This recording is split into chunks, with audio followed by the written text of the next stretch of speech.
മിശിഹായിൽ ഏറ്റവും സ്നേഹം നിറഞ്ഞ മാതാപിതാക്കളെ, സഹോദരി സഹോദരങ്ങളെ, വാത്സല്യമുള്ള കുഞ്ഞുമക്കളെ, ബഹുമാനപ്പെട്ട ഡാനിയൽ അച്ഛനോടൊപ്പം നമുക്ക് വചനം വായിച്ച് ധ്യാനിക്കാം. ഇന്ന് ദിവസം നമ്മൾ വചനം വായിച്ച് ധ്യാനിക്കുന്നത് ഉൽപ്പത്തി പുസ്തകം 31, 32 അധ്യായങ്ങൾ, ജോബിൻ്റെ പുസ്തകം 21, 22 അധ്യായങ്ങൾ, സുഭാഷിതങ്ങൾ 3-ാം അധ്യായം 13 മുതൽ ഉള്ള തിരുവചനങ്ങൾ, ഉൽപ്പത്തി പുസ്തകം 31 അധ്യായം 1 മുതലുള്ള തിരുവചനങ്ങൾ. ലാവാന്റെ മക്കൾ ഇങ്ങനെ പറയുന്നത് യാക്കോബ് കേട്ടു. നമ്മുടെ പിതാവിൻ്റെ സ്വത്തെല്ലാം യാക്കോബ് കൈവശപ്പെടുത്തി. നമ്മുടെ പിതാവിൻ്റെ മുതലുകൊണ്ടാണ് അവൻ ഈ സ്വത്തൊക്കെ സമ്പാദിച്ചത്. ലാവാന് തന്നോട് പണ്ടത്തെ പോലെ താല്പര്യമില്ലെന്ന് അവൻ്റെ മോഹാവതിന് യാക്കോബിന് മനസ്സിലായി. കർത്താവ് യാക്കോബിനോട് അരുളി ചെയ്ത്, നിന്റെ പിതാക്കന്മാരുടെയും ചാർച്ചക്കാരുടെ നാട്ടിലേക്ക് തിരിച്ചു പോവുക, ഞാൻ നിന്നോടുകൂടി ഉണ്ടായിരിക്കും. യാക്കോബ് റാഹേലിനെയും ലേയായെയും താനാട് മേയിച്ചിരുന്ന വയലിലേക്ക് വിളിപ്പിച്ചു. അവൻ അവരോട് പറഞ്ഞ്, മുമ്പത്തെ പോലെയല്ല നിങ്ങളുടെ പിതാവിന് എന്നോടുള്ള മനോഭാവം. എന്നാൽ എൻ്റെ പിതാവിൻ്റെ ദൈവം എൻ്റെ കൂടെ ഉണ്ടായിരുന്നു. എൻ്റെ കഴിവ് മുഴുവൻ ഉപയോഗിച്ച് നിങ്ങളുടെ പിതാവിന് വേണ്ടി ഞാൻ പണിയെടുത്തിട്ടുണ്ടെന്ന് നിങ്ങൾക്കറിയാമല്ലോ. എന്നിട്ട് നിങ്ങളുടെ പിതാവ് എന്നെ ചതിക്കുകയും 10 തവണ എൻ്റെ കൂലിയിൽ മാറ്റം വരുത്തുകയും ചെയ്തു. പക്ഷേ എന്നെ ദ്രോഹിക്കാൻ ദൈവം അവനെ അനുവദിച്ചില്ല. പുള്ളിയുള്ള ആടുകളായിരിക്കും നിൻ്റെ കൂലിയെന്ന് അവൻ പറഞ്ഞാൽ എല്ലാ ആടും പുള്ളിയുള്ളതിനെ പ്രസവിക്കും. അതല്ല, വരയുള്ള ആടുകളായിരിക്കും നിനക്ക് കൂലി എന്ന് അവൻ പറഞ്ഞാൽ ആടുകളൊക്കെ വരയുള്ളതിനെ പ്രസവിക്കും. അങ്ങനെ ദൈവം നിങ്ങളുടെ പിതാവിൻ്റെ ആടുകളെ അവൻ ഇന്നെടുത്ത് എനിക്ക് തന്നിരിക്കുന്നു. ആടുകൾ ഇണചേരുന്ന കാലത്ത് എനിക്കുണ്ടായ സ്വപ്നത്തിൽ ഞാൻ തലയുയർത്തി നോക്കിയപ്പോൾ ഇണചേരുന്ന മുട്ടാടുകളൊക്കെ പൊട്ടും പുള്ളിയും വരയും ഉള്ളവയായിരുന്നു. അപ്പോൾ ദൈവത്തിൻ്റെ ദുസ്വപ്നത്തിൽ യാക്കോവേ എന്ന് വിളിച്ചു. ഇതാ ഞാനെന്ന് ഞാൻ വിളി കേട്ടു. ദൂതൻ പറഞ്ഞത്, തലയുയർത്തി നോക്കുക, ഇണചേരുന്ന മുട്ടാടുകളെല്ലാം പൊട്ടും പുള്ളിയും വരയും ഉള്ളവയാണ്. ലാവ നിന്നോട് ചെയ്യുന്നതൊക്കെ ഞാൻ കാണുന്നുണ്ട്. നീ കൽത്തൂണിന് അഭിഷേകം ചെയ്യുകയും വ്രതമെടുക്കുകയും ചെയ്ത സ്ഥലമായ ബഥേലിലെ ദൈവമാണ് ഞാൻ. എഴുന്നേറ്റ് ഇവിടം വിട്ട് നിന്റെ ചാർച്ചക്കാരുടെ നാട്ടിലേക്ക് തിരിച്ചു പോവുക. റാഹേലും ലേയായും പറഞ്ഞു, നമ്മുടെ പിതാവിൻ്റെ വീട്ടിൽ നമുക്ക് എന്തെങ്കിലും വലിയ അവകാശമോ ഉണ്ടോ? നമ്മൾ അന്യരായിട്ടല്ലേ അവൻ കരുതുന്നത്. നമ്മെ വിൽക്കുകയും കിട്ടിയ പണം തിന്ന് നശിപ്പിക്കുകയുമല്ലേ ചെയ്തത്. നമ്മുടെ പിതാവിന് ദൈവം എടുത്തു മാറ്റിയ സ്വത്തെല്ലാം നമുക്കും നമ്മുടെ മക്കൾക്കും അവകാശപ്പെട്ടതാണ്. അതിനാ ദൈവം അങ്ങയോട് കൽപ്പിച്ചത് ചെയ്യുക. യാക്കോബ് മക്കളെയും ഭാര്യമാരെയും ഒട്ടകപ്പുറത്ത് കയറ്റി.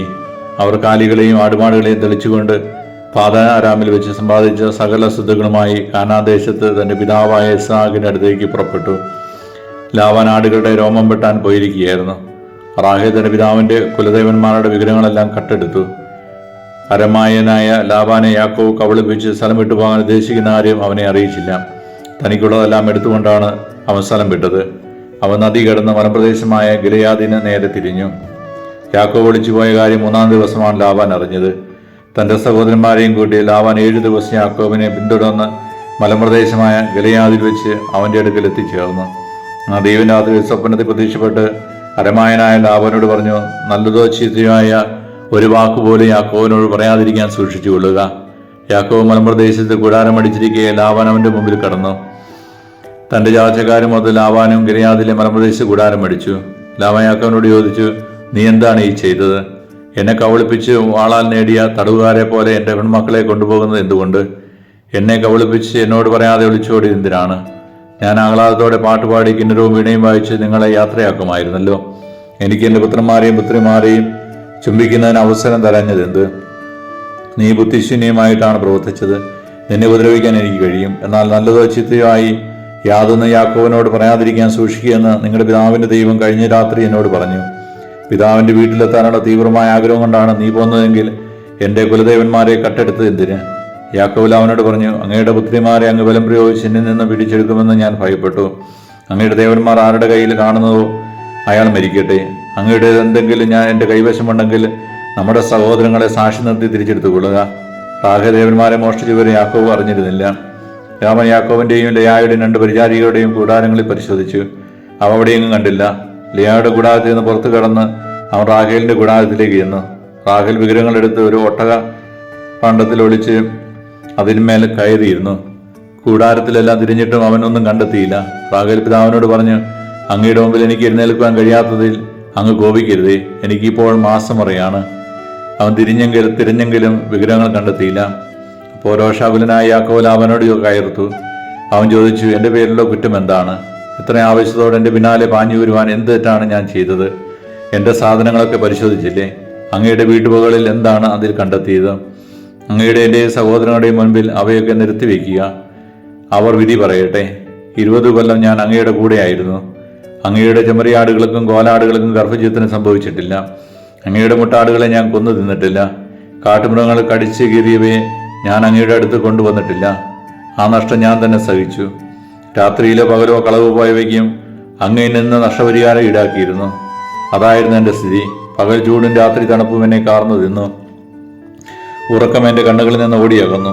20 കൊല്ലം ഞാൻ അങ്ങയുടെ വീട്ടിലായിരുന്നു. 14 കൊല്ലം അങ്ങയുടെ 2 പെൺമക്കൾക്കും വേണ്ടിയും 6 കൊല്ലം ആടുകൾക്ക് വേണ്ടിയും ഞാൻ വേല ചെയ്തു. 10 തവണ അങ്ങ് എൻ്റെ കൂലിയിൽ മാറ്റം വരുത്തി. എൻ്റെ പിതാവായ അബ്രാഹത്തിൻ്റെ ദൈവവും ഇസ്ഹാക്കിൻ്റെ ഭയവുമായവൻ എൻ്റെ ഭാഗത്തില്ലായിരുന്നെങ്കിൽ അങ്ങ് എന്നെ വെറും കൈയോടെ പറഞ്ഞു വിടുമായിരുന്നു. എൻ്റെ കഷ്ടപ്പാടും ദേഹാധ്വാനം ദൈവം കണ്ടു. അതുകൊണ്ടാണ് കഴിഞ്ഞ രാത്രി അവിടുന്ന് അങ്ങയെ ശകാരിച്ചത്. ലാബാൻ യാക്കോബിനോട് പറഞ്ഞു, ഈ പെൺമക്കൾ എൻ്റെ പുത്രിമാരാണ്, ഈ കുട്ടികൾ എൻ്റെ കുട്ടികളും, ഈ ആട്ടിൻകൂട്ടവും എൻ്റേത് തന്നെ, ഈ കാണുന്നതൊക്കെ എൻ്റേതാണ്. എൻ്റെ ഈ പെൺമക്കൾക്കും അവർക്കുണ്ടായ കുട്ടികൾക്കും വേണ്ടി എന്താണ് എനിക്ക് ഇനി ചെയ്യാൻ കഴിയുക? നമുക്കൊരു ഉടമ്പടി ഉണ്ടാക്കാം. എനിക്ക് നിനക്കും മധ്യ അതൊരു സാക്ഷ്യമായിരിക്കട്ടെ. അപ്പോൾ യാക്കോബ് ഒരു കല്ലെടുത്ത് തൂണായി കുത്തി നിർത്തി.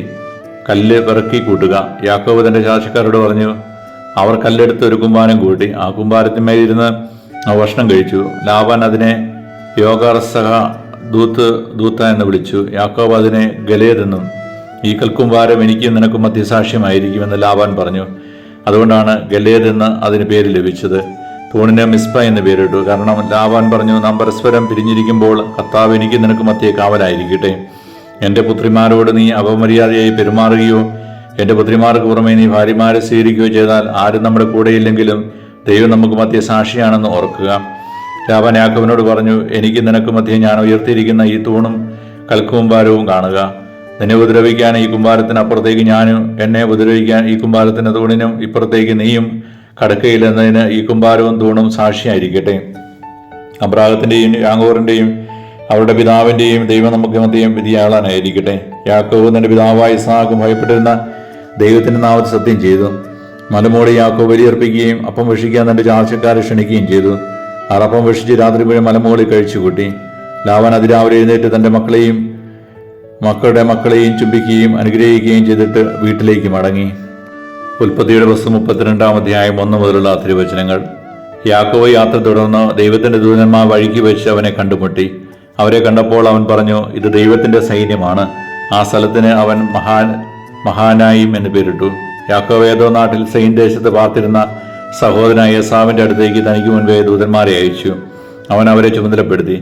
എൻ്റെ യജമാനായ ഏസാവിനോട് നിങ്ങൾ ഇങ്ങനെ പറയണം, അങ്ങയുടെ ദാസനായ യാക്കോബ് പറയുന്നു, ഇതുവരെ ഞാൻ ലാബാന്റെ കൂടെ പാർക്കുകയായിരുന്നു.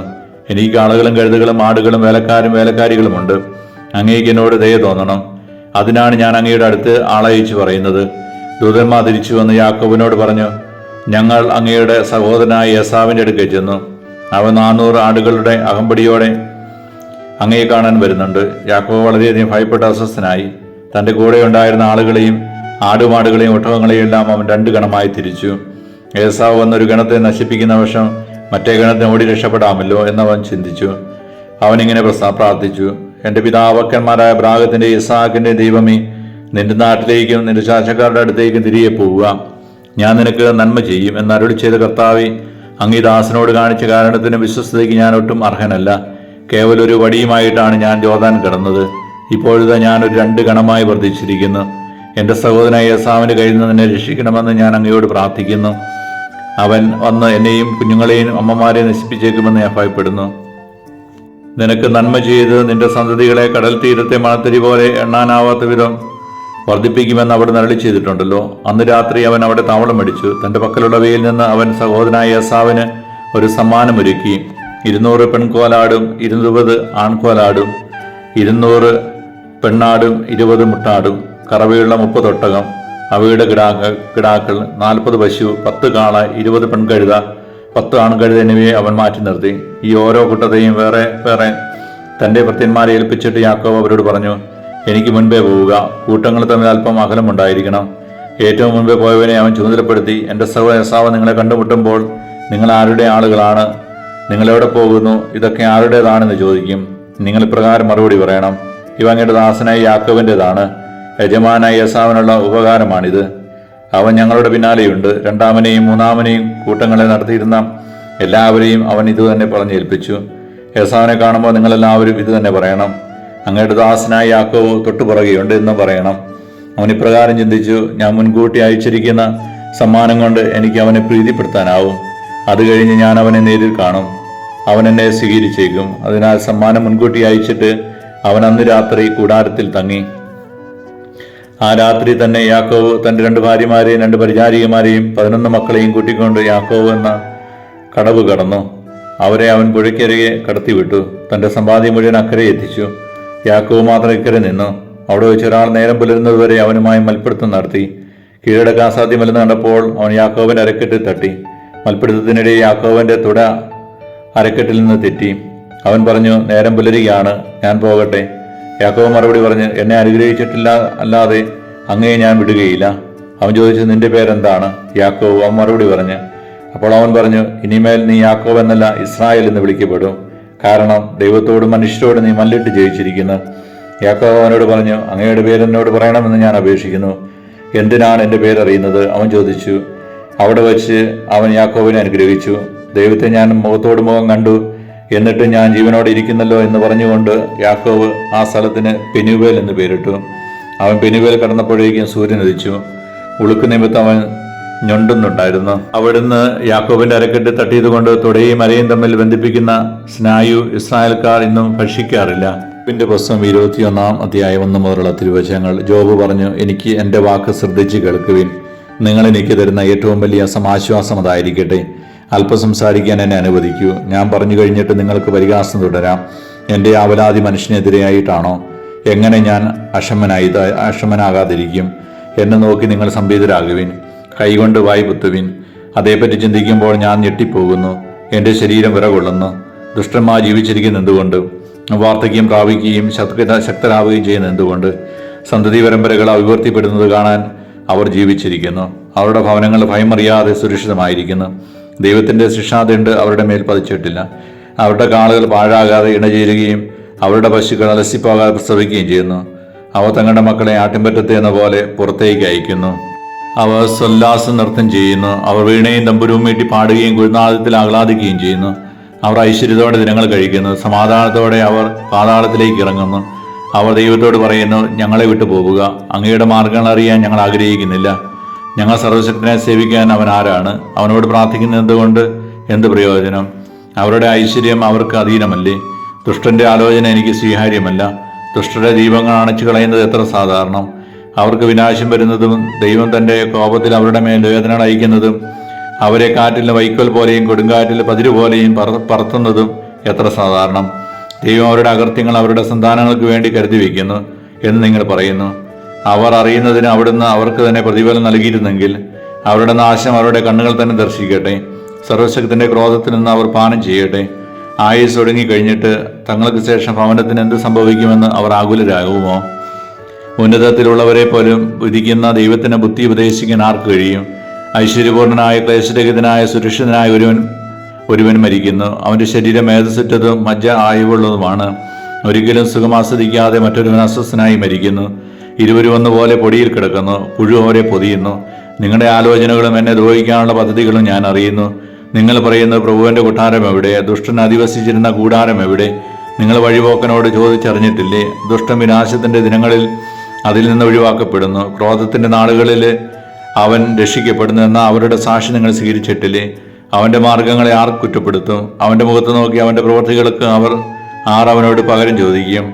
അവന്റെ ശ്മശാനത്തിലേക്ക് കൊണ്ടുപോകുമ്പോൾ അവന്റെ ശവകുടീരത്തിന് മുകളിൽ കാവലേർപ്പെടുത്തുന്നു.